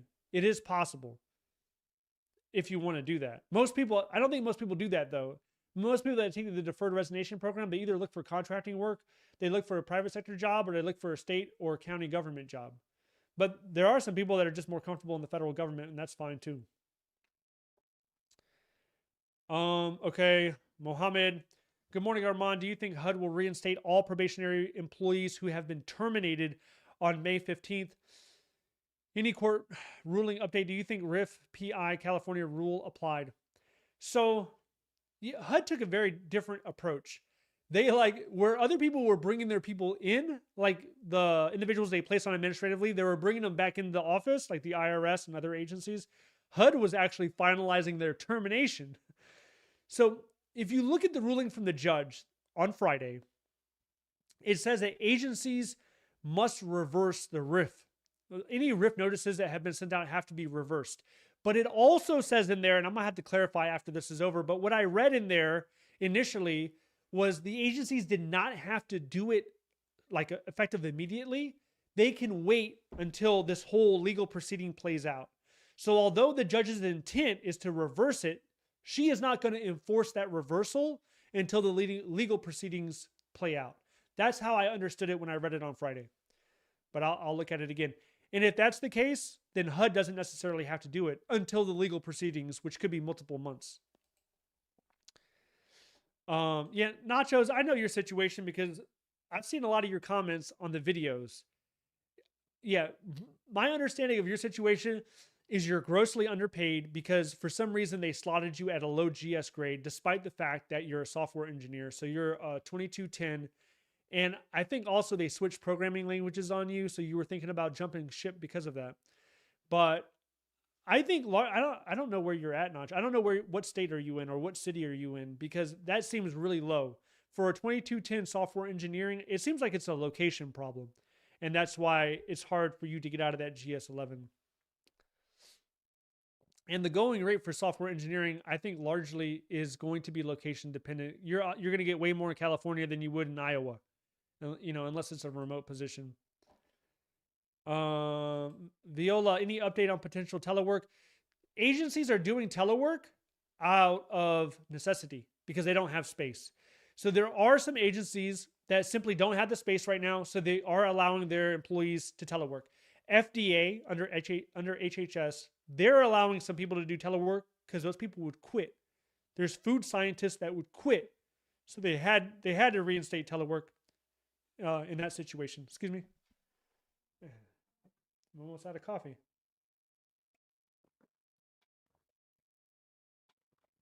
Man, I might have to get another cup. That was my last bit of coffee right there. What are we at? We're at an hour 20. I don't know how many more questions you guys got. We'll do some more questions.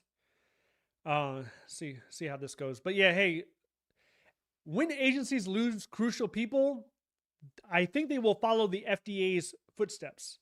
FDA reinstated telework, I think 2 or 3 times a week for their food scientists and some of their reviewers when it comes to food and drugs. And then other agencies are doing it because there's no space. So it depends on your agency, depends on where your location is, what are the building capacities. Is the capacity being exceeded? If it is, telework is going to be on the table. For remote work, people that had pre-existing reasonable accommodations, they are able to remote work, and they have been remote working. Certain military spouses that are married to an active duty service member, they have been able to remote work. But it's going to be agency dependent, really office dependent on whether or not they're going to honor those agreements. Ray Bass, do you think they will riff the 0201 series? That's the human resource series. There were certain agencies that were kind of targeting admin to include HR, but it's going to depend on the agency if they're going to riff them. But I feel like every time I talk about a riff, I have to tell you the riff is paused. To a lot of people, they're happy about it. The riff is paused. So I don't think anything is going to happen right now. Every agency, they're looking at their workforce and they're coming up with a plan. The plans that were submitted, they weren't good. They were not good plans. They didn't make any logical sense. It wasn't clear that it was in the best interest of the agency to make those cuts without being a detriment to the American public. And that's why they're paused right now. You want to look at 0201 though? We can go ahead and look at that. I haven't looked at 0201 in a while. If you look today, I do this occasionally just to see what the demand is. Is there a demand for 0201? If you look today, there are 65 open positions for 0201. I bet you most of these are going to be DOD. Yep, Air Force, Army, Air Force, Navy. Oh, you got one in the Senate. But this is a legal administrative, so that you're going to have specific legal experience for that. So we got 65 jobs that are hiring 0201. If your agency is thinking about getting rid of 0201s, there still seems to be a demand throughout the government for it. I would be less concerned, I would say, unless you've heard something throughout your agency meetings, or if you're talking to certain executives and they're telling you that there could be a 0201 hit, then I would be more concerned. Otherwise, I wouldn't be as concerned. Okay. What else do we have? Oh, we got $10 from Steven. Thank you, Steven. Stephen Walsh says, at will is not in the public interest. That was the language I got. Yeah, that's probably the language they will continue to use. But in reality, it could be for any reason, right? Like, they don't have to tell you. It could even be, I mean, hypothetically, this happens in the private sector every day. It could be an illegal reason. It could be they don't, it could be from discrimination. Who knows? They're not going to tell you. They're just going to include language like this, not in the public interest. Thank you for sharing that, Stephen. What's happening, Army vet? My haircut. I did get my haircut recently. Oh, you're saying Army vet saying it means they can fire you because they don't like your outfit or your haircut. Yeah. I thought you were talking about my haircut. Okay. Cool mug. Yeah, thank you. My sister got me that mug. I think, for my birthday recently. It wasn't my birthday. It was like a couple of weeks after my birthday, and I saw it in the mail. I'm like, who gave me this? And then I saw a note and I gave my sister a call and I was like, what? This is so cool. Because I used to have a Game Boy when I was a kid. I remember waiting at the bus stop for the school bus and I had a Game Boy. It looked just like, it looked, like the old Game Boys, not like the new ones. I used to play this little sucker. Man, I had so much fun playing this thing. I used to play Mario. But thank you. Yeah, I appreciate that mug. Okay. Let's look at some previously submitted questions because we have another one here. The leadership experience asks, recently transitioned veteran with 27 years of naval service, how does a person get a federal job in the current market? Especially since so many jobs are in a freeze. The 180-day provision is killing people with skills to fill billets posted on USA Jobs. I know waivers are a thing, but from my experience, they do not really remove the requirement. What's the best way to do it? Okay, for you and anyone else who's currently in the military, the 180-day waiting period only applies to the Department of Defense. 2/3 of jobs are outside of the Department of Defense. So 36% of jobs are in the Department of Defense. So what I'm telling you is you don't have to have the waiting period if you apply at the VA. If you want to work for the Veteran Affairs, you don't have to do a waiting period. If you want to work for the Social Security Administration, I don't know why you would, but if you did, there's no waiting period. So you can look at applying to other agencies to get around the waiting period. Otherwise, you will require that waiver, and it depends on the position, your skills, that position. Can they make a compelling case that it's better to hire you than somebody that's, currently open to the public? If they can make that case and they can hire you on, some people can get in, with less difficulties with the waiver. And other people, it's just better waiting the 180 days. But I wouldn't wait 180 days. And retirement also means medical retirement. So the government doesn't really discriminate between retirements. Whether you're 20 plus years military or whether you're medically retired, retirement is retirement. So yeah, you don't have to wait 180 days is what I'm telling you, unless you're dead set on DOD. Okay. We got any other questions? We got a few here. Oh, we got a $10 super chat from Paige Lutchman. Thank you, Paige. Paige says they recalled the people that did not take the DRP. I finished my probation in July. Will I get my next GS at step 10? I'm currently GS5 step 10. I'm a vet and fed with over 8 years.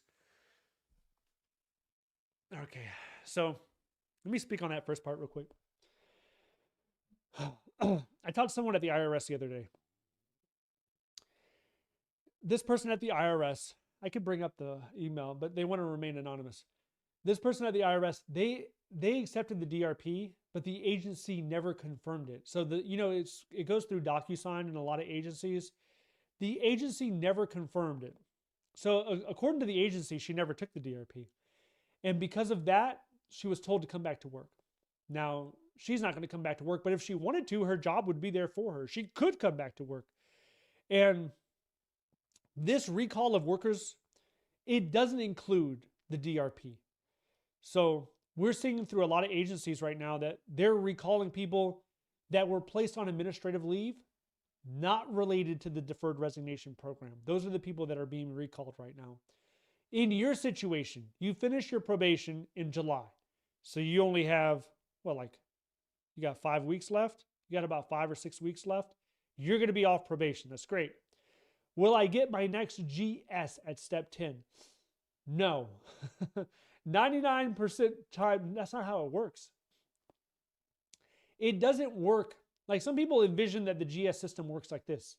You go through the steps like you're climbing a staircase. And then when you hit 10, you go to another GS grade. It doesn't work that way. Some positions, there's no promotion potential.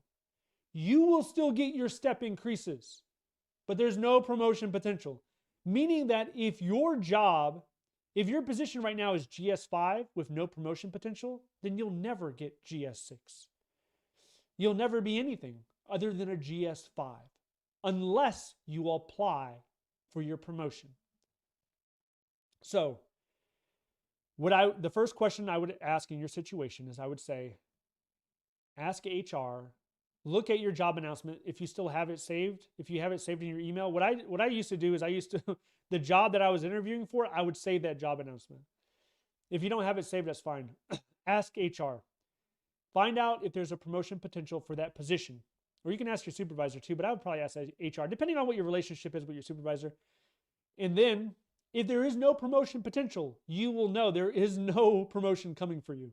If there is a promotion potential, it has nothing to do with your steps. After 12 months, you're eligible to be promoted to the next GS grade. And that will likely be a supervisor decision based on your performance. So if you have promotion potential and you have more than 12 months at that position, you are eligible for promotion. At that point in time, you need to talk to your supervisor, let them know, my goal is to get promoted next year. What would it take?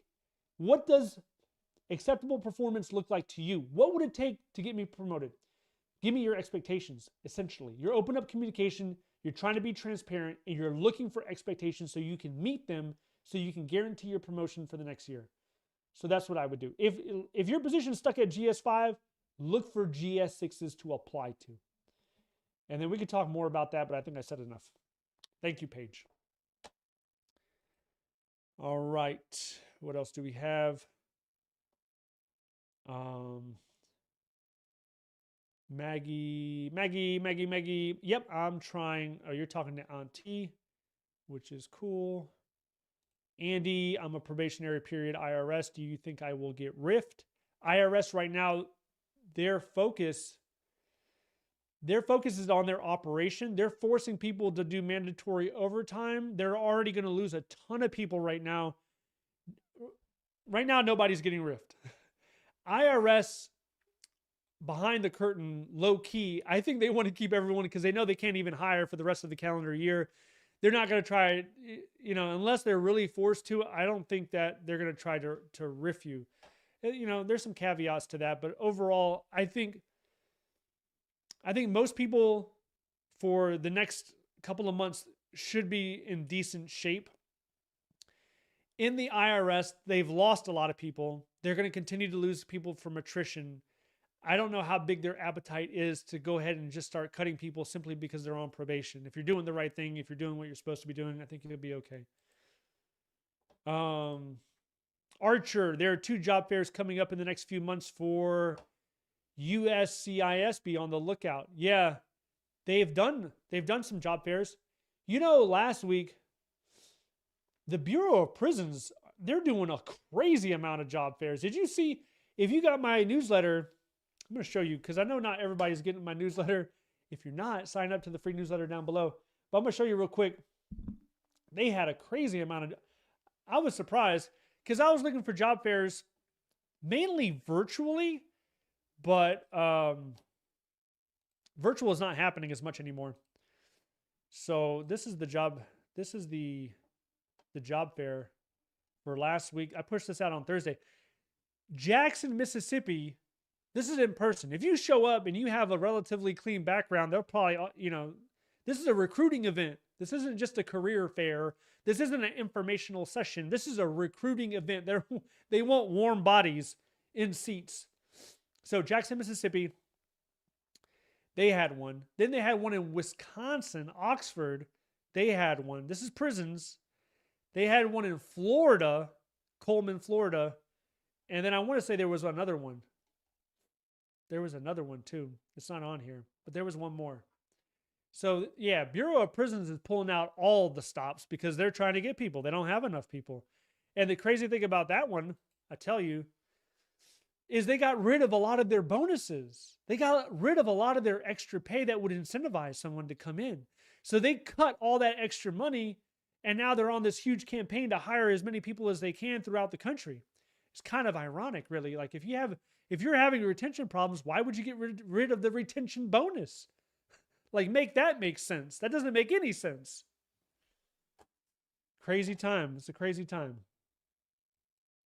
Yeah, so sign up for the free newsletter. We got a $5 super chat. We got to get to that. Where is that? Oh, we got a $5. Here we go. $5 from Riddle.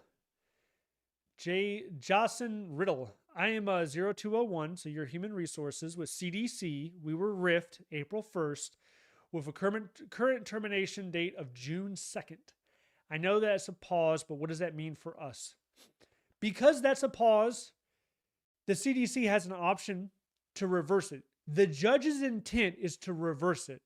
It doesn't mean the agency has to reverse it, because there's language in there that says the agency is not forced to until all legal proceedings are complete, but that's the intent. So it's on your agency. What I would do if you want to be reinstated, I would email your HR specialist point of contact and ask them how the judge impacts the current RIF notification, if at all, because that could make the human resource specialist become more proactive in finding out those answers and to give you some guidance. Now, how you want to go about this, it differs depending. Do you want your job or do you not want your job? A lot of people are happy to get RIF to get severance pay because they want to move on to another job. And if that's your end goal is to get severance, maybe don't say anything. But if you want to keep your job, then reach out to HR and see if the judge's ruling has any implications towards your current notice. And then we got Paige coming through again with $5. Thank you so much, Paige. My GS potential is GS8 because you're GS5 step 10 right now. Your potential is an 8. Okay, cool. Because I was a vet, I was hired at 5'10". Okay, yeah. Can I retire at 10 years? Paige, you can retire after 5 years, technically speaking. Now, when you retire is another scenario, but to be fully vested in a federal pension under FERS, there's a 5-year vested period. So after 5 years, you got it. Now, you have to wait until you're 62 to get it. So a couple of things with you, though, because you're a veteran. You can buy back your military time. So let's say you did 10 years in the military and you do 5 years in the government. At 62 years old, you'd be eligible for a 15-year pension. That's one way it could play out. I don't know how old you are right now, but you can consider buying back your military time to increasing it. Now, if you're retired from the military, then that would be, you would have to do the calculations to see. You can still buy back your time, but you would have to see if is it worth it. And for a lot of people that are retired, it wouldn't be worth it. But for everybody, after 5 years, you're fully vested and you can draw your FERS pension annuity at 62 years old. Now, the more years that you do, the greater your pension will be. So going back to the previous question that you asked before this, you're a GS5 now. You should be eligible for GS6 after a 12-month period.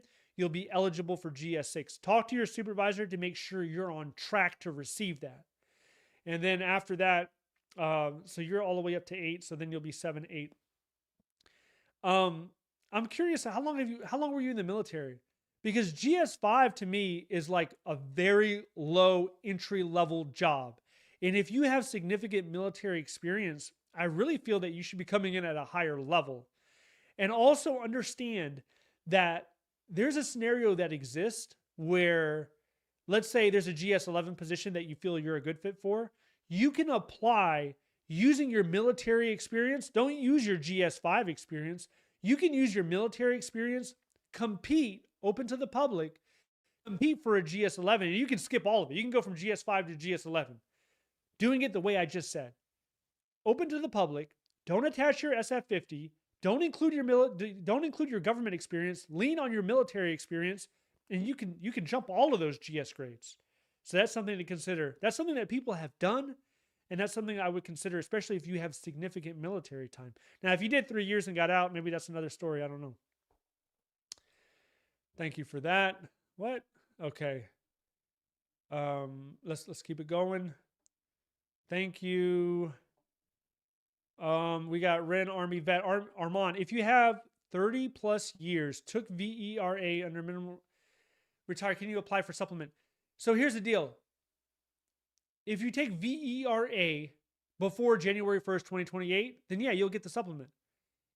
If you take VERA after January 1st, 2028, you probably will not get the supplement because VERA is voluntary. And they're only going to allow you to have the supplement if it's a mandatory retirement. If it's voluntary retirement, then you're probably not going to get the supplement unless you do it before January 1st, 2028. That's like the clearest way that I view it. Once again, the bill has not been approved yet. It still has to make its way through the Senate.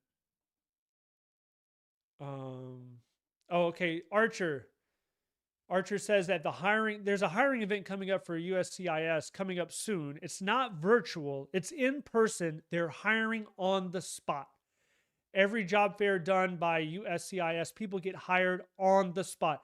Archer, Archer, can you email me or maybe drop a link in the comments so that we can get more information on that?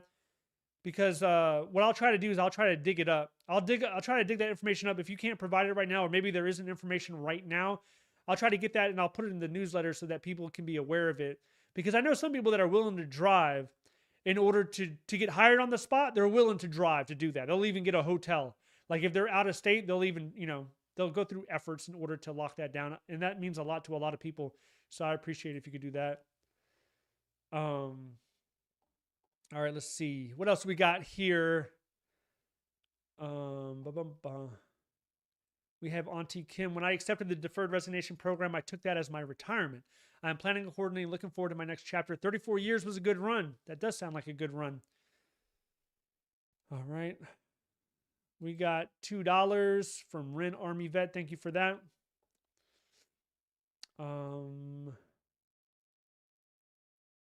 Sherry, was the probationary employees covered by Judge Alsup last order? Probationary, my understanding was right now it is still easy. It's easier to fire probationary employees because they expanded the criteria and they expanded the powers. OPM can do it. The agency doesn't even have to do it anymore. OPM can do it. And also there's a wider criteria for firing probationary employees. But there was a back and forth about hiring and refiring and is firing probationary employees part of the RIF? Because if it is part of a RIF, you have to go through RIF procedures. You can't just fire willy-nilly. You can't just fire people randomly, sporadically, and replace that and do that instead of going through RIF procedures, because that was a big deal as well. Is that another $2? I think you gave me, no, I think I'm clicking it twice. Okay, what else do we have? Let's see. We got Brian Smith. Do you think VA painters should be worried about the RIF? I would put it at a lower category. They should be less concerned about the RIF than somebody who's doing administrative work. So if you're painting because you're painting healthcare facilities and you have an active mission that's going to benefit veterans and you can tie it directly to veterans' welfare, well-being, if you can tie it directly to that, I think you're going to be okay. When it comes to trades like WG jobs, I think the federal wage system, the WG jobs, have been faring better than the white collar jobs. I think white collar people, you can make a better case for them being duplicative. Like you have multiple people doing the same type of job and it's unnecessary. So let's get rid of those people. From what I've been reading, researching, and what has been told to me, it's largely the white collar jobs that have been targeted more than the blue collar jobs. So the federal wage system, even though there were some that got RIF notices, I haven't heard really much about painters, welders, plumbers, electricians. For the most part, those people have been okay. All right. What else? Oh, man. Okay. Miss Will I Am's $5 super chat. Thank you for that. She's saying, so are you saying that if you apply for an open to the public US, they should not attach the SF50 to the application? Okay. Simply put, that is what I'm saying, but it is controversial. So I want you to know that. The reason I'm telling you, do not include your SF50 when you're applying to open to the public job as a current federal employee. I'm saying that because by doing that, it confuses HR specialists. When an HR specialist looks at an SF50, a lot of times they'll look at let's say you're a GS5 applying to a GS11. They're looking for reasons to get rid of you. And as soon as they look at your SF50, they're like, well, this person doesn't meet time and grade. Discard. That's what they do. So to stop that from happening, don't give them an opportunity to discard you by using your SF50. You're not using your government experience to get the job. You're not using your SF50 to meet time and grade. You're using your previous private sector or military experience. That's what you're using time and grade. So force them to look at that. Now, some people say the contrary. Some people are like, well, you should just be as forthcoming as possible and just include it in there. But I'm telling you, people get disqualified, and then you have to go and email them and say, wait a minute, I'm not using my SF, and it's a confusing back and forth, and it's a headache. So if I were doing it, I would not include my SF50 if I were doing it. Now you can do what you feel is best, but there is a large chunk of people that you're going to confuse by including your SF50. That's all I'm saying. Now you do with that what you will. Okay. What else we have? We have Evil McNivel.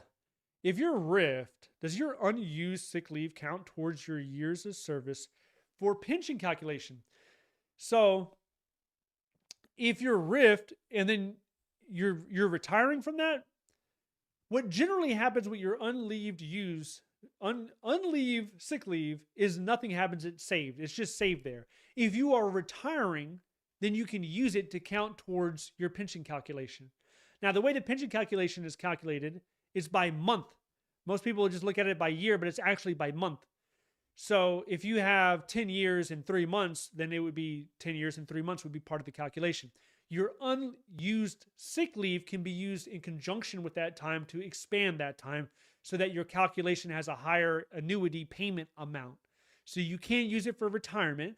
But if you're riffing and you're not retiring, if you're just getting severance pay, you're just, if you're just moving on, then it's just going to sit there as unused sick leave. And then if you ever decide to get back into the government again, then you can use it. It'll be there.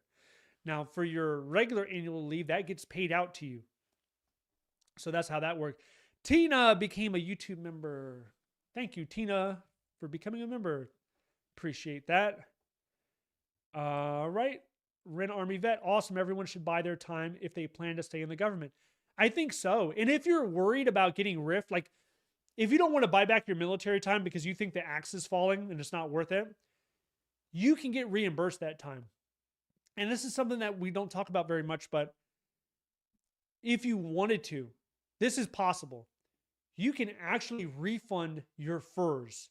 So let's say you don't make it, you don't have 5 years. You came into the government 1, 2, 3, 4 years. You're not fully vested. And now you're leaving the government. There's a document you can fill out and you can request your FERS contributions back. There's somebody I was talking to and they were like, well, I don't like the FERS pension. I'm leaving the government. I want to get all my money back. You can do that. You can request all the money. And the money I'm talking about is the 4.4% that you pay. Every time you get paid every month, 4.4% is coming out. You do that for a couple of years, depending on what your GS grade is, and that could be serious money. So you can request that money to come back. That's one decision. Now, I don't recommend that for most people because you can also come back into the government at a later date and just finish up your time and then be fully vested. So depending on your circumstance, like if you really need money because you're in a pinch, that is an option. Same thing with military buyback. If you leave the government before you're fully vested, you can ask for that money back. All right. Camera commando with an @ symbol. It doesn't really say anything. Oh, you're talking to Ren Army. Got it. We got Tina. I have 10 years in. I'm an advanced medical service assistant for the Office of Community Care. I just graduated with my master's in healthcare administration. Am I on borrowed time? Well, right now, all the rifts have been paused. So temporarily, everyone is safe currently, unless you're on probation. But you have 10 years in, so you're not, I'm assuming you're not on probation. The rifts are paused. We're going to have to wait to see how it's played out. I mentioned it earlier, but what was included in the rifts was an estimated up to 800,000 people were going to be cut. And it was determined by the judge by looking at the rift plans that it was detrimental to the American public. There was no plan to continue the level of public service and still administer the severe level of cuts that they had anticipated, that they were planning. So that's paused. Trump administration is fighting back. They're appealing to the Supreme Court. It is unlikely that this will be a rush decision. It'll probably be multiple months, I would imagine, for a verdict to come out. During that time, I don't think people are going to be receiving RIF notices. The judge also said to reverse RIF notices for agencies to make efforts to reverse any existing RIFs. This is towards the 19 major federal agencies. So it doesn't include some of the smaller agencies, But for most people, I would say, yeah. Uh, I'm not sure what is happening. Or what agency are you in? Are you in the VA? Are you in the HHS? I think maybe you're at HHS. So we're going to have to wait and see how this plays out. There's a lot of different options depending on what you desire. If you want to get out of that agency, if you're looking to pivot and make a jump into the private sector, if you're trying to leave and go to a different government job, there's different options out there depending on your circumstance. But we're in a pause pattern, a holding pattern is what I would say right now. Um, what else do we have? Do we have anything else? Villa Blanc, has FERS annuity supplement been discontinued? I was 3 years away. FERS annuity supplement still exists in the current language of the bill, which has not been approved by the Senate. It would go away starting January 1st, 2028 for everybody except for people that are mandatory retirement, firefighters, law enforcement officials, or air traffic controllers, those type of people. For everyone else, if it's not a mandatory retirement, the annuity will go away starting January 1st, 2028. And we have to wait for the Senate to approve that. TB, thank you so much. I appreciate that. What else? We have Vanez Love. Telework, I applied for RA in reasonable accommodations in March. I'm still waiting for approval. I just left hospital on Friday. Will I get in trouble for working from home? How would they know I'm working from home? One of the ways that people know you're working from home is usually when you go into a federal building, you tap your ID card. That's one way. You tap your ID card to get in. Second way, when you sign in to the local area network to the internet connection within your federal building, they have an IP address. They know where you're at. You know what I mean? So that's how they would know. Before you work at home, I would talk to your direct supervisor to make sure it's okay with them. All right. Do I have anything else? We're getting close to 2 hours. One more friendly reminder, sign up to the free newsletter down below. Also, if you need to schedule a call to talk about federal job applying, different hiring preferences, different techniques and strategies to get a federal government job, even though this is a very chaotic time, feel free. You can always schedule a call with me by the link in the description below. And there are other links in there as well if you are looking for a federal government job at this time. I think this is probably going to be the worst year for it. 2025, 2026 should look better. Not going to look great. It's not going to be 2024 again. 2026 should be a little bit better. And then we'll see what happens with the congressional elections. November of next year. I think a lot of people have been shocked by what has occurred in the federal workforce and other places throughout the country. There are things that were said in the campaign by both political candidates. There's things that you say in the campaign, but you don't see the details and you don't see the true ramifications of what is taking place until it's actually done. So a lot of people said that the president was campaigning on a more efficient government. And that's absolutely correct. He was campaigning on a more efficient government. But at no point in time did he say during his campaign speeches, I'm going to get rid of hundreds of thousands of federal workers within the first few months of me being president. If he said that, less people would vote for him. So there's a way that you campaign as a politician, and then there's a way that you actually implement your ideas. And the implementation process has been chaotic. And that, I believe, is an understatement. It cannot be overstated enough. It has been chaotic. And the voters, like a judge said recently, a federal judge says the voters will have the last say. If they like it, if they agree with it, if they think it's an amazing thing, well then the GOP will keep a majority in the House. And if they disagree with it, if they want to voice their dissent, then the House will flip. So we'll have to see what happens next November, but I think that's going to be huge. It's going to be a huge thing for the federal workforce. Ajax coming in with the $20. Super. Hey, man, I appreciate it. Thank you so much. I appreciate the support. Thank you guys for the super chats. Thank you for the cups of coffee. I will be, I feel like my voice is going too. So I'm going to have to give me some more coffee. I'm going to have to figure this out. Maybe I'm going to give me some tea, put a little bit of lemon in the tea. That's good. If you ever have to talk for a prolonged period of time, you have to get some hot tea with lemon. It's a game changer. Yeah, right here, right in 2. It was all in Project 2025. I've been revisiting Project 2025 more and more. Before the election, I was really tempted to make a video just devoted towards Project 2025. And I was like, nah, I won't do it. I don't think that many people are interested in it. Honestly, that's what I think. Sometimes when I make videos, I'm thinking like, how many people are really interested in this? Because it makes more sense to make videos where people are going to be interested. So when we talk about benefits, when you talk about jobs, when you talk about layoffs, when you talk about rule changes, when you talk about benefits, people are interested in that. Last year, Project 2025 was mentioned a couple of times, and I was like, you know what? I don't think the public really knows much about it. I don't think there's interest in 2025, in Project 2025. Then you had the president basically at every turn saying, I don't know anything about it. I don't know anything about it. I don't even want to talk about it. I never read it. I don't know anything about it. So he moves from saying, I never even read it. I don't know anything about it. And then the people who wrote it, he put them in positions of power. That's essentially what has happened. It's crazy if you think about it. But that just shows you how politics works,